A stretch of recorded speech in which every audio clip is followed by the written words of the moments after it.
O Trump tentou ganhar do Brasil, mas o Brasil desafiou o Trump e ganhou. Olha só, o pessoal do New York Times está todo satisfeito aqui, está feliz da vida, comemorando, né? Os democratas lá nos Estados Unidos estão comemorando a vitória do Lula. Exatamente, meu amigo, é isso daí. O Trump deu uma vitória para o Lula quando removeu as tarifas para o Brasil de 40%. Eu avisei para vocês que isso ia acontecer, né? Assim, eu esperava que o Trump sequer tivesse colocado tarifas no Brasil. O nosso apoio sempre foi para sanções ao Alexandre de Moraes, mas o Trump resolveu botar as tarifas porque achou que isso ia ajudar no caso do Bolsonaro, né? E aí ele voltou atrás nas tarifas. Em tese, você pode colocar que a situação do Brasil agora é pior do que antes, porque, embora tenha tirado a tarifa para a maior parte dos produtos, ainda tem uma série de produtos brasileiros com tarifas de 50% nos Estados Unidos, pescado e outras coisas, né? Mas a verdade é que ficou esse gostinho de que o Lula bateu no Trump e ganhou. Como eu falei para vocês, os democratas americanos estão comemorando, tá todo mundo achando lindo. Olha que lindo, o Trump se ferrou, Bolsonaro se ferrou, todo mundo se ferrou, o Trump teve que voltar atrás, taco, enfraqueceu a coisa toda. Vai ficar por isso mesmo? Aí que eu digo para vocês, eu espero que não, pro próprio bem do Trump. Vamos entender esse caso aqui, porque existe a possibilidade de mais sanções contra o Brasil na questão da Magnitsky, que era o ponto que deveria ter, desde o início, sido focado, né? Eu sou Peter Turguniev, esse é o Ancapsu, e essas notícias foram sugeridas por Dino Sfati, Quid nem é carro, prefiro ir a pé, e várias outras pessoas. Obrigado aí ao pessoal que sugeriu notícias lá no nosso site, no visãolibertaria.com, e obrigado a você que está assistindo o nosso vídeo. Se você gosta do nosso conteúdo, por favor, deixe o seu like, se inscreva aqui no canal, né?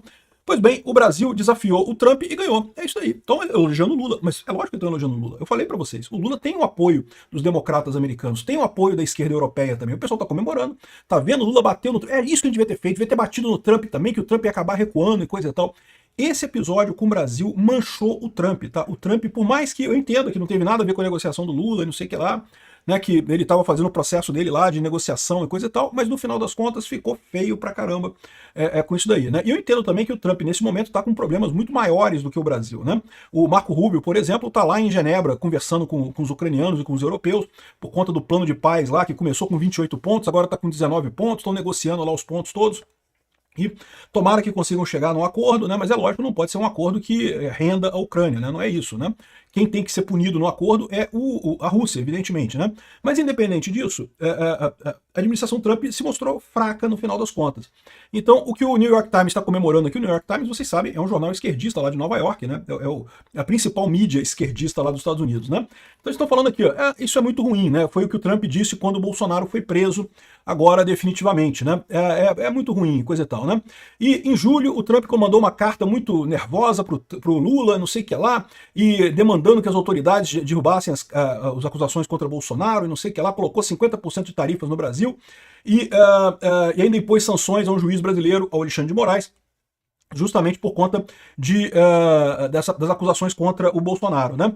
E no final das contas, 5 meses depois, o Trump não fez nada além de admitir derrota. No que ele tirou as tarifas do Brasil, ele admitiu derrota. Não conseguiu fazer nada do que ele pretendia e coisa e tal. E, na verdade, o final, segundo estão dizendo aqui, seria o pior, né? Ou seja, a intervenção do Brasil foi um caso extraordinário que mostrou como eles não só não conseguiu a coisa, como piorou a situação. Muitos analistas dizem que a Corte Suprema Brasileira deu ao Bolsonaro uma sentença maior por causa da intervenção do Trump.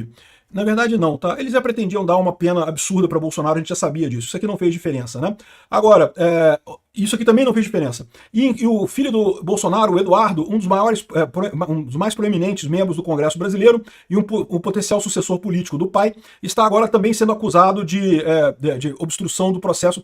É engraçado como é que eles não falam isso aqui. Sabe por que eles não falam isso daqui? Porque ficaria óbvio para o público americano que obstrução do processo nesse caso não faz sentido. O Eduardo pediu ao Trump para o Trump intervir. O Trump que decidiu intervir. Não é culpa do Eduardo Bolsonaro. Não tem como você pedir alguma coisa para alguém e isso ser interpretado como obstrução de justiça, né? Eles não falam isso aqui. Eles dizem, não, que agora ele está tendo suas próprias acusações criminais. Não falam que acusações criminais são essas, mas é justamente o fato dele ter pedido ajuda ao Trump, né? E, de novo, eles não falam nada sobre o processo do Bolsonaro. Diz que o Bolsonaro também não quis sair do governo. Como que o Bolsonaro não quis sair do governo? Pô, o Bolsonaro entregou todo o controle para o Lula. O Lula assumiu no dia 1º de janeiro sem nenhuma oposição, sem nada. Imediatamente, uma semana depois da derrota na eleição, iniciou o processo de transição, já tinha gabinete de transição, já tinha tudo funcionando, não teve nada que Bolsonaro tenha impedido a transição de governo.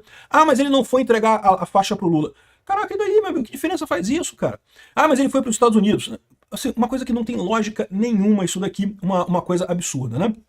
Agora, Eu não sei não, tá? Isso daqui, um artigo desse no New York Times fica feio pro Trump, no momento que o Trump tá apanhando muito lá nos Estados Unidos, tá? Esse acordo de 28 pontos que o Trump arrumou com a Rússia lá é um acordo absurdo. Ele está apanhando muito lá nos Estados Unidos por isso, porque basicamente ele baixou a cabeça pro Putin em tudo, né? E ficou uma coisa que chega a ser ridícula, né?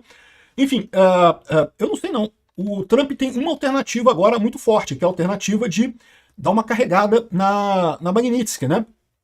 O pessoal está colocando aqui que houve uma crítica muito forte, né, da diplomacia americana, que a prisão do Bolsonaro foi provocativa e desnecessária, o que eu concordo plenamente, provocativa e desnecessária, absolutamente nada justifica o que aconteceu, muito menos a questão, mas se ele tentou adulterar a tornozeleira e coisa e tal, besteira, isso faz zero diferença no final das contas, e teve muita crítica e coisa e tal. Agora, o negócio é isso, né? Segundo diz o Radar Econômico, o mercado brasileiro não tá nem aí. Não vai ter nada do Trump, não vai ter nada aqui, porque, poxa, afinal, né, não tem problema nenhum, né? Eu não sei não, tá? Eu suspeito que isso pode ter uma resposta ao contrário, né? Uma resposta desproporcional do Trump contra o Brasil por conta dessa história toda. Exatamente por quê? Porque o pessoal democrata lá nos Estados Unidos está pisoteando em cima dele. E o Trump e os Estados Unidos precisam mostrar que mandam, né? Se você começa a ameaçar e não fazer nada, isso é um problema. Aqui, ó, depois da convicção da condenação do Bolsonaro, os oficiais americanos prometeram retaliação. Mas nunca aconteceu essa retaliação. Ao contrário, o Trump começou uma relação com o Lula, que é o adversário do Bolsonaro, e inclusive suspendeu as tarifas contra o Brasil. Ou seja, rifou Bolsonaro. E eu falei isso pra vocês, rifou Bolsonaro mesmo. Eu entendi que ele fez isso porque realmente ele tá preocupado com a inflação lá nos Estados Unidos. Mas aí que tá. Isso vem do erro inicial dele. Ele não deveria ter colocado as tarifas. As tarifas foram um erro. Nunca deveria ter acontecido. Tivesse ele ido direto para a sanção contra o Alexandre de Moraes, teria sido muito mais efetivo no final das contas, né? Mas enfim, o Trump quis fazer essa coisa aqui, ok, bacana. Só que agora voltou atrás e realmente rifou o Bolsonaro, rifou a direita brasileira. Vamos ver o que vai acontecer, porque um ponto que o pessoal está falando é justamente esse, né? Magnitsky aqui no Brasil meio que não pegou, o Alexandre de Moraes não sentiu nada, né? Ele sentiu, tá? Ele está fazendo uma força danada para não demonstrar que sentiu, mas sentiu. Os outros ministros do STF estão com medo danado de entrar no mesmo buraco, mas estão seguindo em frente. Então, o problema dessa história toda é se o Trump vai ter coragem agora de fazer a única resposta que cabe a ele agora, que é piorar a situação da Magnitsky, forçar mais a Magnitsky, talvez focar em algumas empresas que estão ainda tendo contato com essas pessoas, ou então colocar mais ministros na Magnitsky, não sei. Essa é a tarefa que segue para o Trump. Eu acho que é a alternativa que ele tem, que é uma alternativa positiva. De novo, tarifa nunca resolve nada, a tarifa é muito ruim. Agora, a Magnitsky resolve, a Magnitsky pode ajudar de fato. Eu tenho certeza que uma Magnitsky no Barroso, uma Magnitsky no Gilmar Mendes fariam maravilhas pelo STF. Mas o Barroso já até saiu do STF. Não, mas exatamente por isso, porque mostraria que não adianta, não é uma coisa que eles vão parar de responder no momento que eles saírem do STF. Eles continuam sendo responsáveis pelas lambanças que eles fizeram na política brasileira pro resto da vida deles, todos eles, Carmen Lúcia, Gilmar Mendes, mesmo depois que deixarem o STF, né?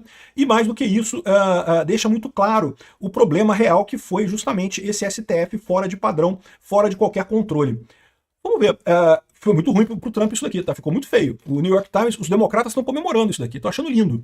Lula tá virando um ídolo para eles lá. A verdade é essa. E para os europeus também. Muita gente na Europa está reclamando, porque os europeus baixaram a cabeça pro Trump e negociaram com o Trump, deviam ter feito igual o Lula. Não fez porra nenhuma, não entregou nada, e o Trump voltou atrás sozinho. Ficou feio pro Trump isso daí. Agora vamos ver o que o Trump vai fazer. Obrigado por assistir nosso vídeo até o final. Tem alguns links para você nos ajudar aí na tela e também na descrição desse vídeo. Contribua com o nosso projeto.